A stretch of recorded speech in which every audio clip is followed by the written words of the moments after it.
Hello, my name is Sarah Boone, Saraboone, Fire Chief for Portland Fire and Rescue. And first of all, I just want to say it took a community to put out this fire. It was a tremendous effort on the part of the firefighters and also the effort of our mutual aid partners and mutual agencies. We have had these fires before. It's something you never want to see, but they do happen every once in a while. And when they do happen, and it's so severe, it takes a community to also work hand in hand with our first arriving companies being on scene in order to help save a neighborhood. I can't tell you the stories that I heard from community members and firefighters of the first actions of crews on scene when time was of the essence and our resources there was not enough here. They made some critical key tactical decisions that helped protect this neighborhood and bought some time for when other resources could come to help save these homes. We couldn't save some of the structures, but there were a lot of things going against us yesterday. It was a red flag warning. It was high temperature, low humidity, high winds. It came in as a grass fire, a single company response, and by the time we were done, within the next hour, it was a fourth alarm fire. And it took every resource within our department as well as all of our partners. So I'd like to take a moment to thank our mutual aid partners when it comes to the fire service. Portland Fire could not do this alone. The magnitude was too huge. We had Gresham Fire Department, both Gresham and Airport Fire notified our liaison, asked what they could do. They were going to send resources.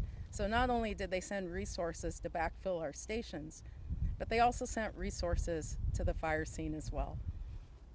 I'd like to thank Tualatin Valley Fire and Rescue again, because the city and emergencies don't stop when a large incident happens.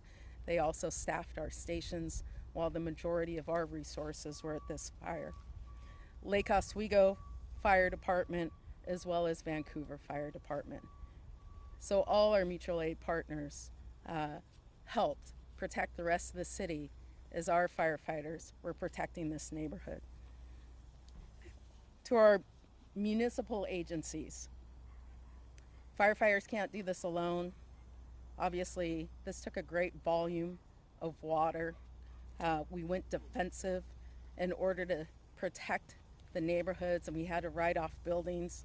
It's not something we like to do, but when we're behind the eight ball, it's something we have to do. And I do want to say this, out of all the stuff that people saw yesterday and all the potential that could have happened, the fact that firefighters and community members put their lives in harm's way to save a neighborhood, and we did not lose one life, and we did not have one injury. That is extraordinary. Thank you. Like I said, we can't do this alone. The Bureau of Emergency Communications, they were working just as hard. The dispatchers taking in information from call takers, also filling requests from the incident commander and resources on scene. I want to thank BOAC as well as the Portland Police Bureau. Again, we will see this time and time again when our resources are not on scene soon enough, but the magnitude is so severe that people have to take initial actions, and they take a risk benefit to decide, am I going to put my life in harm's way? This is what Portland Police did yesterday.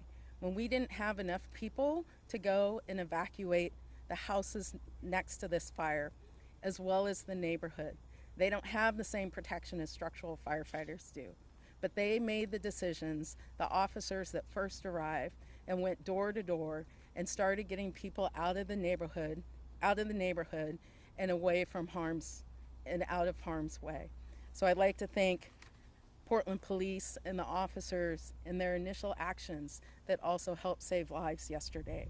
The Portland Water Bureau, like I said, this was a large fire. It started off as a grass fire, spread to a brush fire, turned into 4 acres and a wildland fire, and then became a commercial fire with multiple houses on fire. We needed water. We went defensive, and we needed volume. The Water Bureau stepped up, got their operators here, worked with the incident command, and also helped us as far as surround this structure and prevent houses from burning. I'd like to thank Portland Bureau of Emergency Management, their on-duty officer. We sent out a SENS notification, relayed that information to do an evacuation, an initial evacuation of the area. They also had NET on standby in case we needed to do further evacuations downwind more than a half mile. Pacific Power and Light. One of the dangers when you have fire, obviously, are the power lines overhead. It's, again, in extreme situations, we need to cut the power in order to make the area safer for firefighters so the lines are not energized and they can drop and harm us. The Red Cross, as well as Multnomah County, when you do evacuate neighborhoods, you also need places for people to stay. And so it was the partnership with Multnomah County working with the Red Cross and setting up shelter. So I just want to thank everybody, the citizens, the firefighters, our mutual aid partners, and our other municipal bureaus, that this was a tremendous effort to save a neighborhood. So thank you.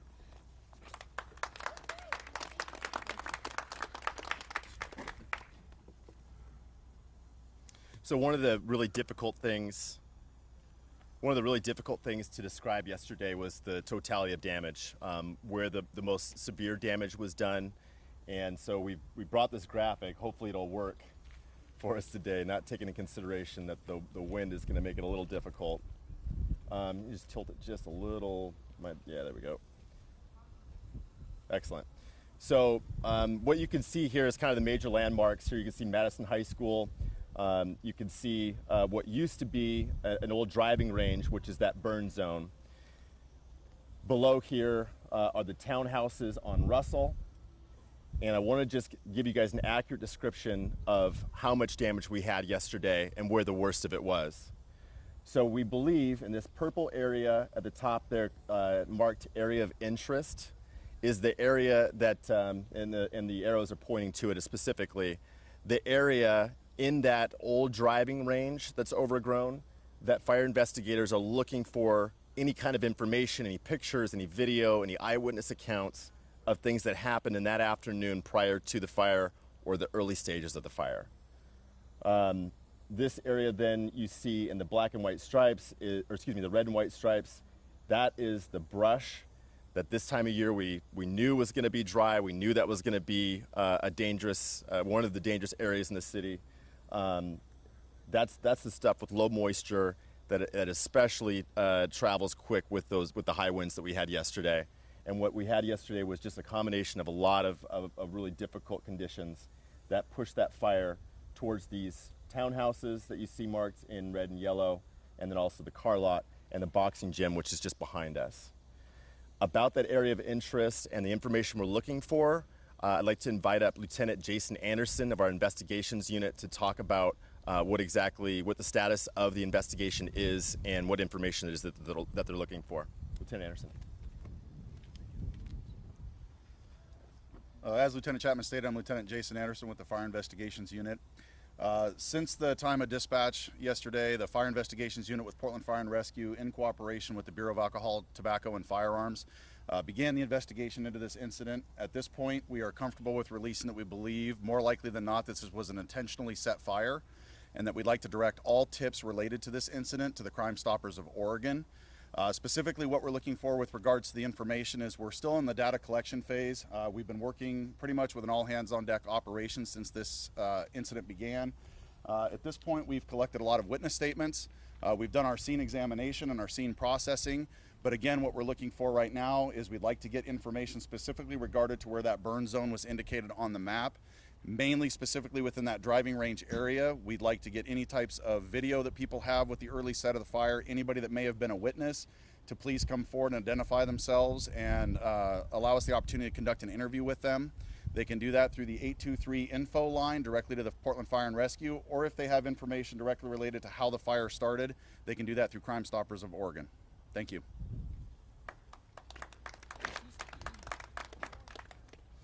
All right, that's it. We'll open it up for questions at this time.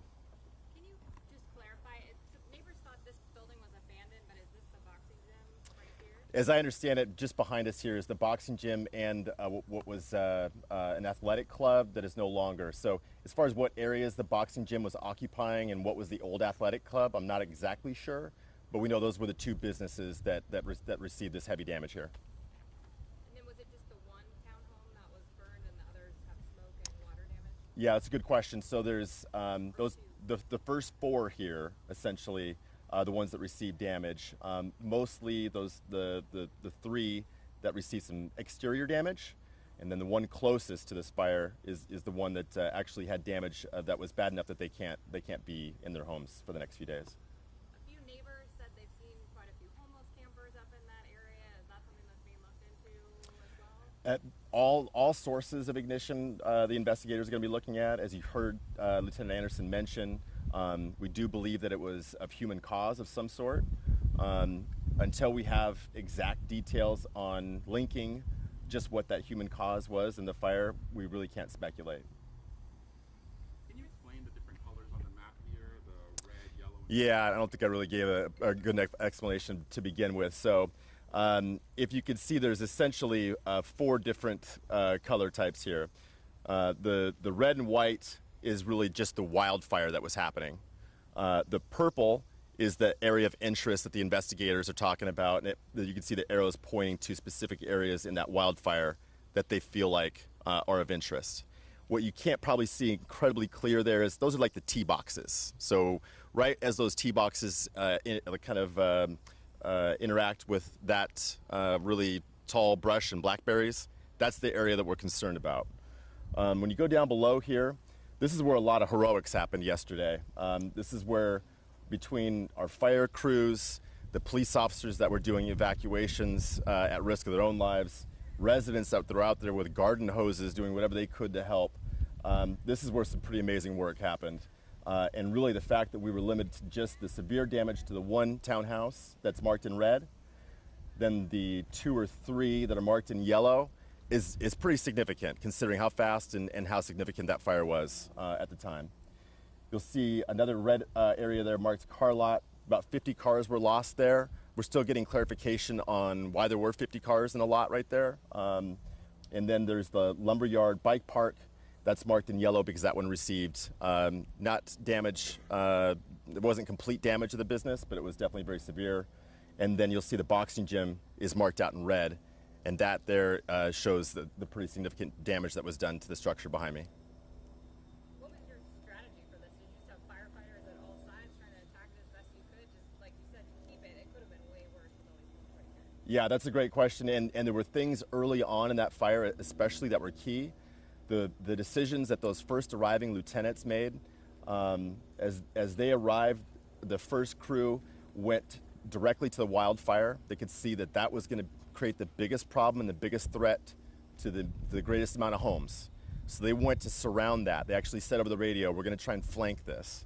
So they deployed several different hose lines, and there's actually some stories that we're hearing now of where residents even started pitching in on some of this operation for that first engine company. But they surrounded that wildfire. The next fire engine coming realized that the next biggest threat, was that townhouse that had fire running up through the second floor and up into the attic. That was a problem because if that fire got outside of the attic, outside of the roof, it then could spread to other townhouses and we would have a domino effect. The incident commanders also, on top of this, realized we've got 2 separate operations. So they literally separated this into 2 different operations over the radio, which I know doesn't make a lot of sense, but it does to us because when we have an incident, we're typically operating off of one radio channel. We're all able to communicate with each other. In this particular instance, we needed to have 2 different operations going on. We had two separate fires. So they made early decisions there that I think were very key. on top of the police officers that pitched in to get those homes evacuated quickly. All of those things led us to be able to tell you that we didn't have any fatalities or any serious injuries yesterday. Is there a code for the landowner to keep brush back or the tall grass cut? That's an excellent question. I don't know the answer to that. Yeah, that is a great question. As far as whether or not the owner was required to keep that in proper maintenance, we'll be looking at that for sure. That's a detail the investigators will be looking at, but I don't have an answer for you on it at this time. Rich, we understand the burn zone was a landfill at one point, and there might be some methane gases still kind of trapped underground there. Was that an issue yesterday as far as the firefighting efforts? We're not able to. Again, that is another rumor that I have heard. I don't think we've got clarification on that just yet. As far as difficulty it was giving the firefighters in fighting this fire, I have not heard anything like that.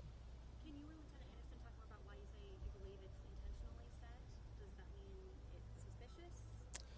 I can tell you that. Do you want to, Tom, or do you want me to cover that? Up to you. I think it's pretty safe to say, I'm going to protect him on this one. It's pretty safe to say that the details as to what leads them to that is something that they really need to protect. They're taking a lot of different witness testimony. They're going through a lot of different evidence to secure the validity of any future evidence, any future testimony that we get. They do have to keep that information under wraps. How many firefighters and emergency responders responded to the scene yesterday? We had about 40 units, and we estimate about roughly 120 firefighters in total. And that was with the help of other departments, as Chief Boone brought up, the airport and Gresham. How do we do on response times? Response times. That's another good question. I don't have that information for you at this time, but I'll definitely get that to you. Especially as far as the initial crews, I know it was quick. I don't believe that was an issue to make this situation any more difficult. At 100 and some, how many would you normally have working on all the stations? Right, that's a good. You get blood, right? Yeah, and you wouldn't. I knew you'd ask me some of these detailed questions. I should be able to answer. I believe 165. We're at 165 for our operating personnel on each shift. So with the help of Gresham and Airport, of course, we got to that 120. But what's important to note there is that this fire definitely depleted a lot of the resources that we had in the city. At one point, we realized of the 40 engines and trucks that we have in the city, only 14 were staffed, left in the fire stations to respond to fires, to respond to heart attacks. That's where that mutual aid from Lake Oswego, from Vancouver, from Gresham, from the airport came in so key to us being able to maintain our status and being able to respond to emergencies. It looks like the boxing gym is still smoldering. Is that just one spot, the only place that you guys are still looking, or are there other areas that are still smoking? Are you talking about for the investigation or just for making sure this fire's out? Making sure that a fire doesn't restart. Yeah, so you'll see we've got an engine crew behind you and a brush unit on the other side of the building, and they're doing just that. They're monitoring for hot spots. We expect to find stuff like this. That fire burned for a long time. It got really hot. It had a lot of fuel to work with, and it's wind driven. So this wind is another very complicating factor even at this stage of the fire. Are there other areas that are smoking just besides that one part over there that you know of? Most likely. But like I said, we've got crews with hose lines out there right now searching for all the hot spots. I know this question might be a little outside of the Fire Bureau, but I was wondering if anyone can talk to what resources are available for the people whose homes were affected by fire. You want to talk about that? Okay. I'm going to invite up Alice Bush from Multnomah County to talk about that. I'm going to bring up the Red Cross as well. So Multnomah County Human Services and Emergency Management and several of our other departments activated for this incident to make sure that our community members were taken care of. We also worked in cooperation with the Red Cross to open what's called a Disaster Resource Center. We've particularly named it that so that people understand they can come there for any kind of resources, not just sheltering, but for needs with transportation, And we opened until, how long were we open last night? We were open till midnight. We were open until midnight, and at this point, if people use the phone number for reporting, that would be a good way to get a hold of us to make sure that we're taking care of any needs that weren't addressed last night. Multnomah County put someone up in a hotel last night who was experiencing asthma and needed somewhere outside of the smoke area, and we had, how many folks ended up at the? 2 households. 2 households ended up using the resource center last night.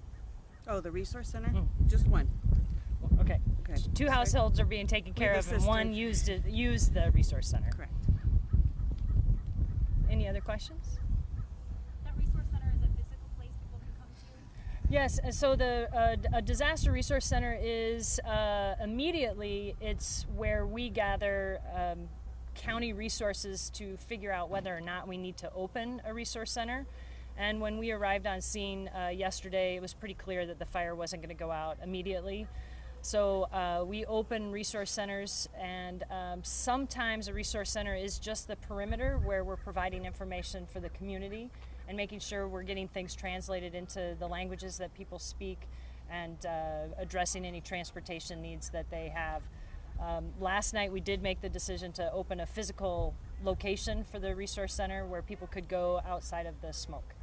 Where is that? It was at the Manna House on 92nd and Fremont, and it closed No, at midnight. It closed last at night. midnight. Yeah.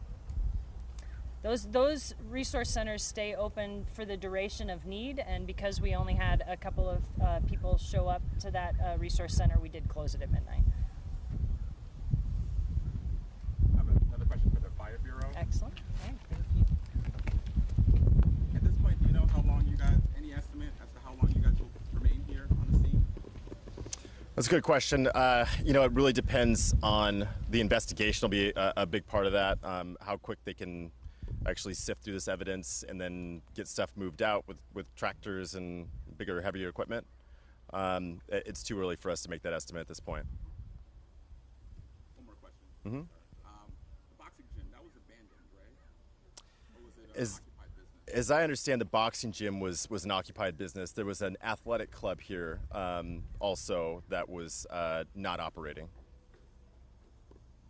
Rich, can you just clarify so we all have the same info? The people who were renting the home right across from the one marked red right there said that fire embers in their attic sparked overnight and caused some more damage to their unit, and they're now staying elsewhere too. Can you confirm that? Yeah, so we did have one of the townhouses here that is next to the red marked one did have a flare up in the middle of the night early this morning that created some additional damage to the point where we're providing some kind of shelter for them, or they've found shelter. Okay, well, thanks everybody for coming, and we'll try and keep you guys updated on at PDX Fire and through press release. Okay.